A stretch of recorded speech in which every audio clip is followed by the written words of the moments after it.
তাই মমতা ব্যানার্জিকে জেলে পাঠানো উচিত।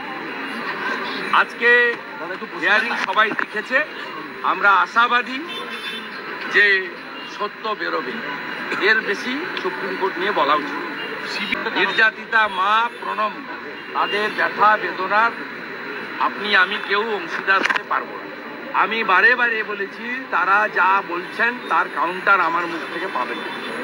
আমার সঙ্গে ওই পরিবারের অত্যন্ত নিবিড় সম্পর্ক, এবং ওনার পিতৃদেব মাতৃদেবী আমাকে বলেছেন, আপনি বোন বলেছেন, আপনি আপনার কর্তব্য করুন। আমার সীমাবদ্ধ ক্ষমতার মধ্য দিয়ে আমি তাদের পাশে আছি।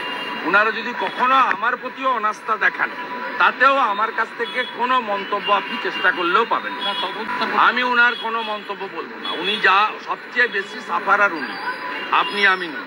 আমরা 5টা মিছিল করেছি, 10টা সভা করেছি, কালো ব্যাজ লাগিয়েছি, বিধানসভায় বক্তব্য রেখেছি, কিন্তু আপনি টিভিতে দেখিয়েছেন, চ্যানেলে বলেছেন, কিন্তু ফাইনালি সবচেয়ে বেশি পার্মানেন্ট সাফার করেছে তার বাবা মা।